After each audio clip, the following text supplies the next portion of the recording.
We got some questions, mate. We've got a lot of questions. A lot of people want to know what exactly I do. So what we're going to do is we're going to break it all down and we're going to answer these questions so I'm not sat in my DMs all day. By the way, that is how I built up my business, DMing like a madman, sending emails like a madman. But now I'm kicking back and I'm going to teach people how to do it because I'm a little bit busy. And I actually run an agency. If someone gets coaching off me and they can't get a job from my advice, I tell you what, I will literally find you a job through my agency from one of my previous clients. So guaranteed you will have at least a couple jobs.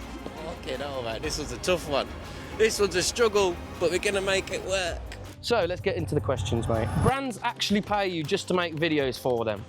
Yes, mate, of course they do. That's why I'm in Bali right now. You need to think of it like this. All companies need videos. Half of these business owners, they don't want to be making videos. What they want to be doing is sending money to someone who does it properly, who does it professionally, who's got results like I've got results, which I show people in the DMs before I ever lock in a deal. So that's why people trust me, because they know I'm proven to lower people's CPA by up to 5 times, even more, even sometimes. That's what I do. I lower CPAs. And if you don't know what CPA is, it's called cost per acquisition. And what that is, it means how much they need to spend on an ad before they get a sale. And my proven systems literally lower it massively. And if I can save companies money, that basically means I'm making them more money. So yeah, I'm very grateful to actually be able to make people more money whilst I'm making money myself. And this is the only way. I used to think that I needed 1 million followers, but it's not true.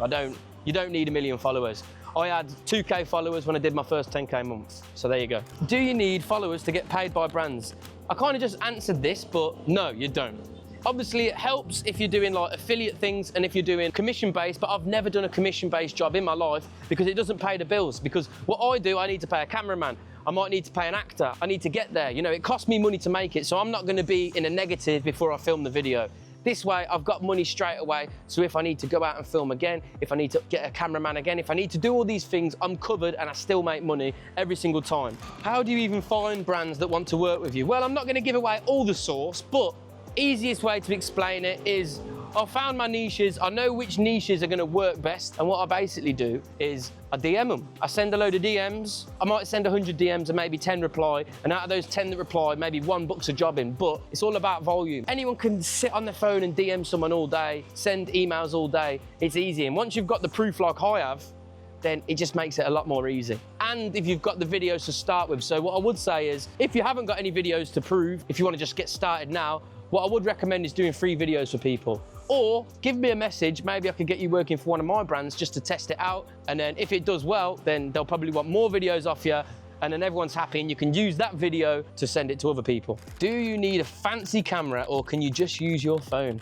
Right, this one's actually a funny one because when I started doing this, I wanted to go all in. So with me psychologically, if I spend a lot of money on something, I'm like already in a net negative, so it kind of pushes me a little bit harder to do it. So I spent a lot of money on a camera. I spent £600 on a camera, then like another £700 on a lens. Microphone cost about £120, then £25 for the mic holder. So yeah, I invested a little bit of money, but I'll tell you this right now, some of the best converting videos are actually filmed on a phone. Instagram, TikTok, all these places prefer it when you use it from your phone and upload straight to Instagram. So I wouldn't actually recommend getting a fancy camera because the whole point of street interviews is that it looks raw and it looks real. And then when it's on a big fancy camera that looks really, really professional, people don't trust it as much. So you're probably better off using a phone. I don't do this because that's just the way I work and how I've just built it. But you don't need a fancy camera at all. You could do it on your phone, trust me. I'm not just saying that. How much do brands usually pay for one video? Well, it does vary. Obviously, I've done this for a couple of years, so I've got the backing, I've got the results. I've scaled up plenty businesses, so I charge a little bit more than what other people will, and some people charge even more than me. It really does vary. But I'll tell you, my first videos, I was only charging maybe £150 for 3 videos, and at the time, that was fine for me.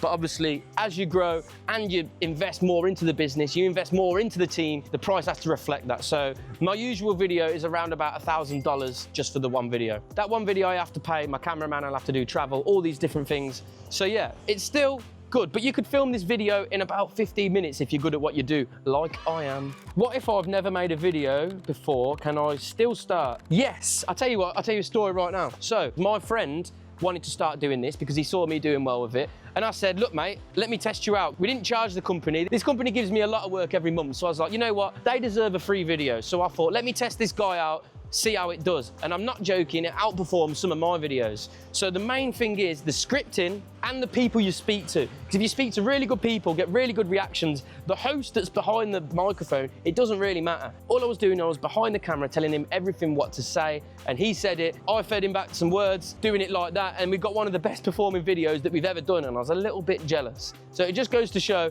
it doesn't actually matter if you're super charismatic like I am in a video. All that matters is if you've got the right script and you know how to speak to the right people, and then you edit it in the right way. Who pays you, the brands or an agency? Well, it does really vary. At this point, I am an agency, so I've got so much work on, I can't do all the jobs myself, so a lot of them I have to outsource to other people. But it started off, I was on Fiverr, and on Fiverr, a lot of agencies will go onto Fiverr looking for cheap work. So they would get me, and then they take their cut, and then someone would get their cut, and their cut, and their cut, and their cut. But now I don't do that. Now I actually reach out to people directly, and I get paid directly. I get in a conversation or a call with the CEO, and then once I get in a call with the CEO, we pitch it, and now I get more money because there's less people taking chunks off of it. How do you convince strangers to be in your videos? Well, it's never that easy, I'll be honest. Sometimes it's hard. It depends where you are.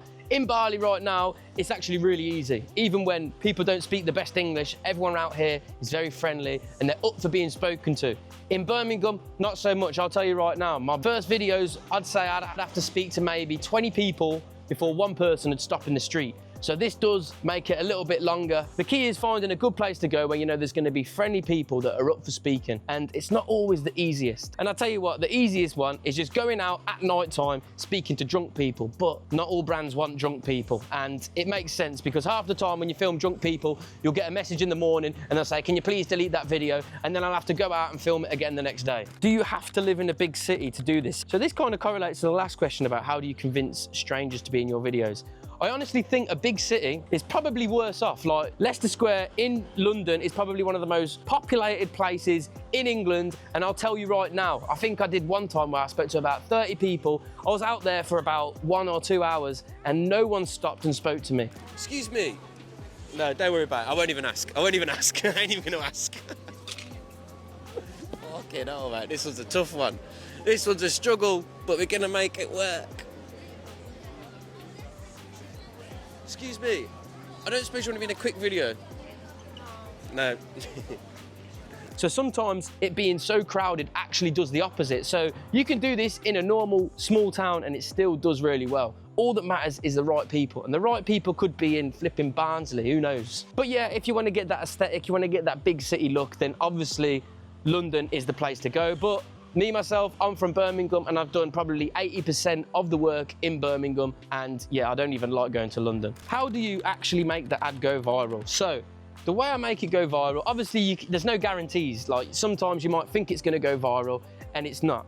But the main thing is who you speak to. If you speak to someone that's got a really good energy or it's the demographic of that brand, that usually converts way better. But the scripting is key. If the first 5 seconds are a really good question or a really good hook, or it's something visually very stimulating, like a really interesting looking person, this usually does help it go viral. But I'd have a lot more followers if I could guarantee that every ad's gonna go viral. But I can always do my best. And the main way is just testing as many videos as possible. Testing different concepts, testing different styles, testing all these different things is usually the best way. So the best way I would say is just try and get as many videos with that company as you can. What's the difference between what you do and influencer marketing? This is a really good question.